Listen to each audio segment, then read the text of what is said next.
semuanya, selamat datang di Accounting, Finance, and Tax Edu. Kali ini kita akan membahas konsep PPN. Jadi bagaimana cara memahami konsep PPN, pajak pertambahan nilai. Oke, kita simulasikan dengan contoh, misalkan PT Alim Rugi menjual barang A kepada PT Bati Satrasna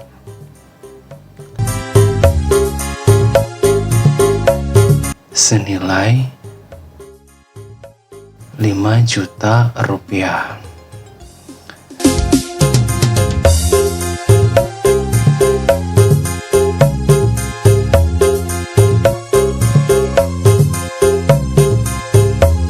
Belum termasuk PPN.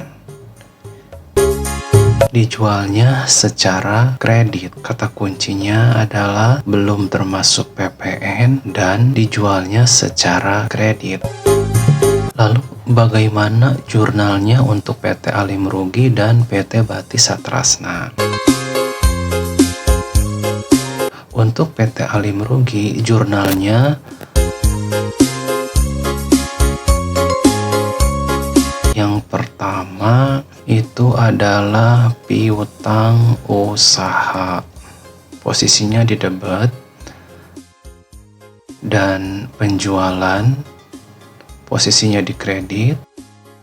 Yang ketiga, PPN keluaran, posisinya di kredit juga.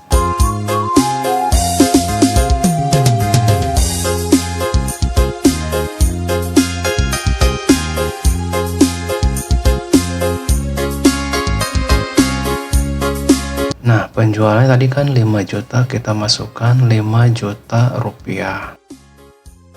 Kemudian untuk PPN-nya adalah 11% dari 5 juta rupiah, yaitu 550.000. Maka piutang usahanya adalah 5.550.000, yaitu penjumlahan penjualan dan PPN keluarannya.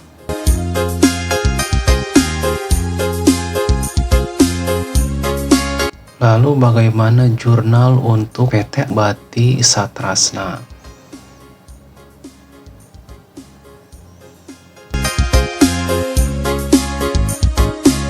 Di posisi debit yaitu persediaan dan PPN masukkan. Kemudian di posisi kreditnya hutang usaha. Nah, ini kata kuncinya tadi, secara kredit berarti kan hutang.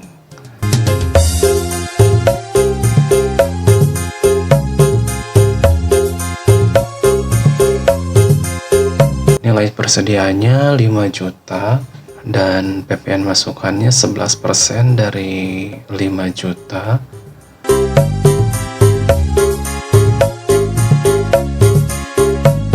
Maka hutang usahanya 5.550.000. Kita akan fokuskan di PT Bati Satrasna untuk memahami konsep PPN ini. Kita contohkan soal yang kedua, yaitu PT Bati Satrasna menjual barang A kepada PT Cuan Terus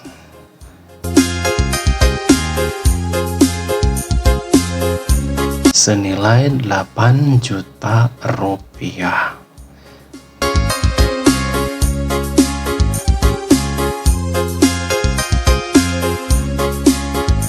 Belum termasuk PPN dan dijualnya secara kredit. Ingat, kata kuncinya adalah belum termasuk PPN dan dijualnya secara kredit. Lalu bagaimana jurnal untuk PT Bati Satrasna dan PT Cuan Trus?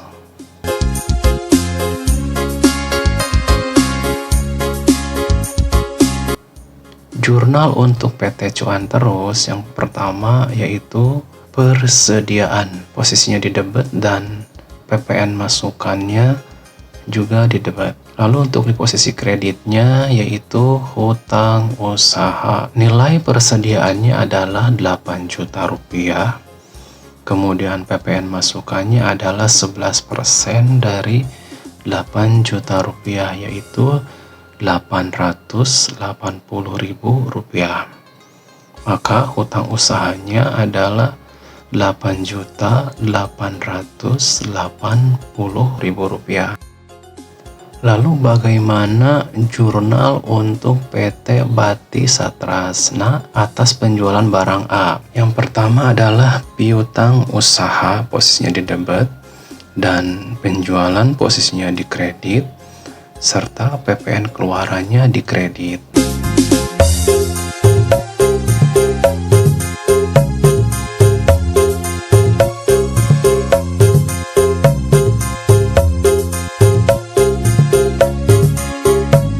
Nilai penjualannya adalah 8 juta rupiah.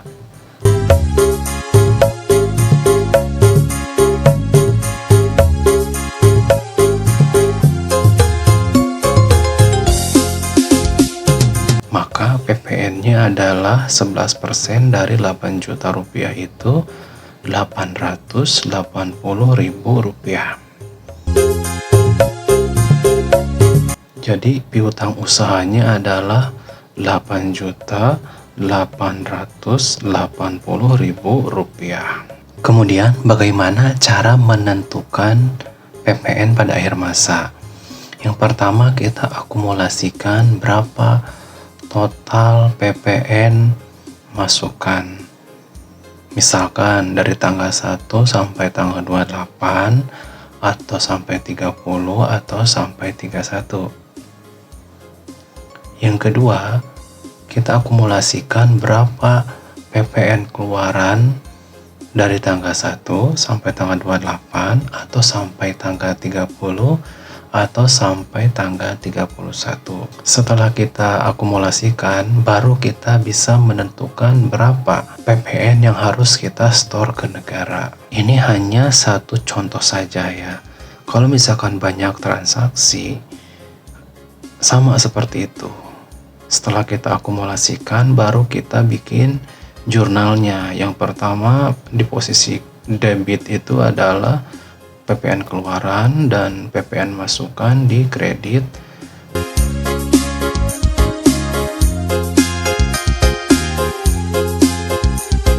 Kemudian di kredit juga itu hutang PPN. Nah, hutang PPN adalah selisih dari PPN keluaran dikurangi dengan PPN masukan. Di sini PPN keluarannya adalah 880.000 rupiah. Kemudian untuk PPN masukannya 550.000 rupiah. Maka PPN yang harus kita setorkan ke negara adalah 330.000 rupiah.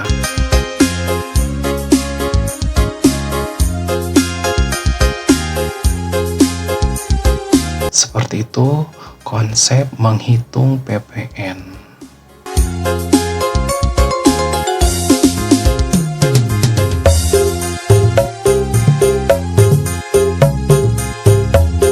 Oke, jangan lupa untuk subscribe, like, komen di bawah, nyalakan loncengnya, dan share ke teman-teman kalian. See you, bye-bye.